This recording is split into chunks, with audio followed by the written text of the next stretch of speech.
Welcome to the Childcare Directors Chair, the podcast for bold educators who are ready to lead, grow, and shake things up in early childhood education. Whether you are a teacher eyeing that lead role, a lead stepping into leadership, or a center owner dreaming big, this is your space to grow with purpose and leave your mark. Hosted by heart-centered leadership coach Erica Sacoccio, each episode brings you real talk, actionable tools, and a contagious laugh or two, all designed to help you step into your next level with confidence. So pour your coffee, pop in those earbuds, and take your seat, because your leadership journey starts right now in the Childcare Directors Chair. Hey guys, it's Erica here with the Childcare Directors Chair Podcast. I have been scrolling through social media this morning, and really something came to my mind, but even more important, my heart. And that is quiet leadership and the power of serving without the spotlight. There's so many social media platforms out there, and so many folks screaming, look at me, I'm the best, I'm this, I'm that. It's all about them. And I really want to talk about a giving mentality. I feel like the most effective leaders in early childhood education are not the ones who are constantly seen, but the ones who are constantly felt. They're not the loudest in the building. They're not the one with the most recognition or followers. They're not the one needing credit for every success, but the ones who quietly make everything work better. Because when you step back and you really look at strong childcare programs, you start to realize something important. The culture of the center is not built in announcements, but is built in daily behavior. And that leads us to today's question. What does it actually look like to quietly lead, but do that powerfully? Welcome back to the Childcare Directors Chair Podcast, where we talk about real leadership in early childhood education. And today's message is simple, but deeply important. The best leaders are not the center of the system. They are the reason that the system runs well. And let's be honest, this is not always how leadership is modeled. Many leaders are pulled into reacting to problems instead of preventing them, stepping in to fix it instead of building independence, and needing visibility to feel effective. And over time, leadership becomes louder than it is impactful. But quiet leadership does something different. It builds systems, it builds people, and culture that function even when you're not in the room. Now, before we go further, let's reflect honestly. Do people depend on me to solve everything, or do they grow because of my leadership? Am I creating clarity or just constant involvement? Or if I stepped away for a week, would my team feel supported or stranded?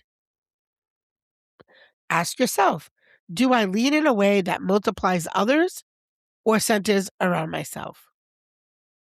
You see, these questions define the difference between activity and leadership. Now, the first thing I want to say is I believe in servant leadership. Servant leadership is often misunderstood as being passive. Honey, I'm far from passive. But in early childhood education, it is actually one of the most effective forms of leadership. A servant leader removes obstacles before the team even has to ask. Instead of waiting for teachers to struggle with ratios or behavior challenges or unclear expectations, a servant leader notices patterns early and addresses them before they become a crisis. For example, if classrooms are consistently overwhelmed during transition, the leader adjusts staffing flow. If teachers are confused about documentation, the leader simplifies the system before errors begin to happen. You see, servant leadership is proactive, not reactive. So this week, ask your team, what is slowing you down right now? And don't just listen. Remove one barrier immediately. The second thing is, as a leader, you are a facilitator. Now, facilitators do not dominate the conversation. They guide. And in childcare settings, facilitation means creating clarity so others can succeed independently.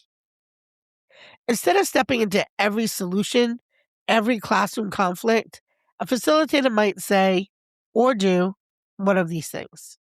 They could guide teachers through reflective questions to help them identify solutions, or support decision making instead of replacing it. This builds staff confidence over time instead of dependency. And a facilitator builds capacity, not resilience. So the next time a staff member brings you a problem, respond with, "What have you already tried? What do you think should be the next step?" And let them think about it before you leave with an answer. This is something I really I would say, in the last year and a half, really stepped into because I was definitely guilty of it. I am an on-site owner. I do have an off-site office. So sorry. I do have an off-site office, but I am an on-site owner, meaning I am responsive. I am present, but mostly because I love connecting with people. Not that I feel I need to be there necessarily for the day-to-day to, order the supplies or to, oversee to make sure everybody's following regulations. That's what I have a director for. Or to make sure that they're implementing curriculum. That's what I have an ed coordinator for. It is really because I love the connecting with people. I love to serve them and I love to add value. And every leader adds value, or you drain it from your interactions. So here's a real example. A value-added director walks into a classroom and acknowledges what is working and gives one clear improvement suggestion. And that leaves the teacher feeling more capable and not overwhelmed. And a non-value adding interaction also looks like this. It could be pointing out multiple issues, leaving without clarity, or causing confusion and anxiety. And the difference is not time, it's intention. I had a teacher tell me the other day, I get a lot of feedback from folks and I appreciate the feedback, but sometimes it just might be nice just to hear what I'm doing right. There's a lot of, "Oh, I would do this if I were in your room," or "I would do that," or "This is how I would handle that particular child's behaviors." And coworkers do it too. And this is not just directors, it's coworkers who well-meaningly are trying to support and give feedback. But if that feedback is always, a correction, people don't feel supported anymore. So really, what are you adding value to that person, not taking away from? So before every interaction today, ask, will this conversation leave them clearer or more confused? And then adjust your approach accordingly.